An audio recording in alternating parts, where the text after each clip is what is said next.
কলকাতা পুলিশের commissioner Shri Surajit Karpurakayastha, director public vehicles department Shri Murugan, DC traffic Shri Solomon এবং আমরা একত্রে একটি কথা বলবার জন্য আজকে এসেছি।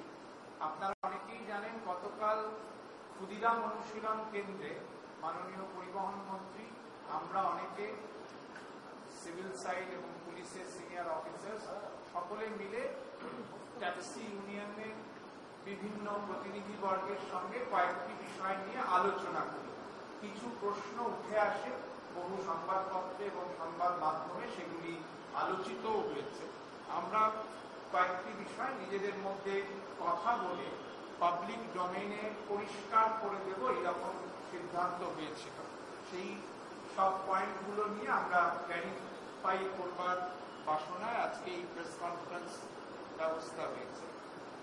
আমরা যেটা যুগ্মভাবে প্রথমেই বলতে চাই যে রাজ্য সরকারের অবস্থান হল আইনানুগভাবে নির্দিষ্ট এবং প্রত্যাশিত পথে ট্যাক্সি পরিষেবা অব্যাহত থাক, এটাই আমাদের সকলের সংকল্প এবং ইচ্ছা।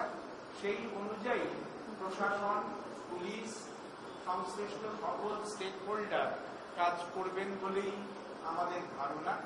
আইনের বিভিন্ন ধারায় স্পষ্ট করে বলে দেওয়া আছে, দুর্ভোগ কমানোর জন্য, যাত্রীদের মুশকিল কমানোর জন্য, প্রত্যাখ্যান বন্ধ করার জন্য, অবরোধ আটকানোর জন্য নির্দিষ্ট আইনের ধারা আছে, সেই অনুযায়ী আমরা কাজ করব।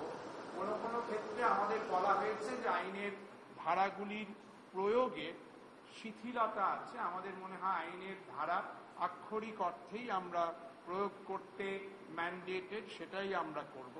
সেই সঙ্গে নিয়ম মাফিক ট্যাক্সি চালাতে গিয়ে যদি কোনো আইনানুগ পথে চলা ট্যাক্সি মালিক বা ট্যাক্সি ড্রাইভার মুশকিলে পড়েন, তাদেরও ক্ষতিপূরণ ও সাহায্য দেওয়া হবে।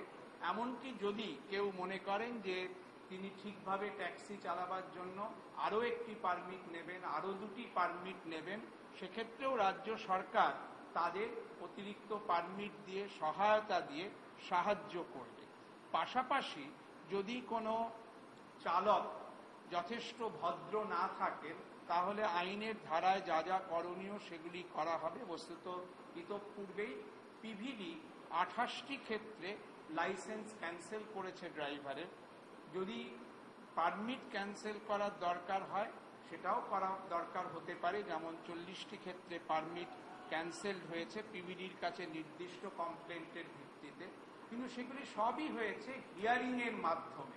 একটা কথা উঠছে, হিয়ারিং দিয়ে বা মালিক অর চালককে অপরচুনিটি অফ হিয়ারিং না দিয়ে করা হচ্ছে। আমরা নিজেদের মধ্যে ক্ল্যারিফাই করে দেখেছি, আইনের পথে, ন্যায়ের পথেই যা করণীয় সেটা করা হবে।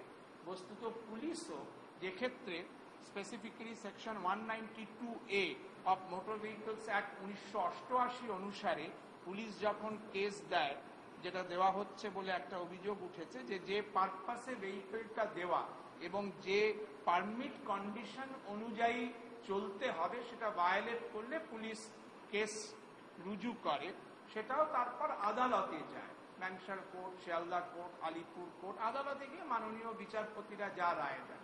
ফলে মাননীয় বিচারপতিদের নির্দেশ মেনে আইনের আধারে অবরোধ বা যাত্রী প্রত্যাখ্যান প্রভৃতির ক্ষেত্রে ব্যবস্থা নেওয়া হবে। আমাদের নিশ্চিত ধারণা যে আইনের যা কাঠামো সকলের জন্যই রয়েছে, সেই অনুযায়ী আমরা কাজ করলে কোথাও কোনো মিসআন্ডারস্ট্যান্ডিং থাকবে না, এবং we will be firm as well as polite to each other so that normal services are delivered and rendered in normal manner.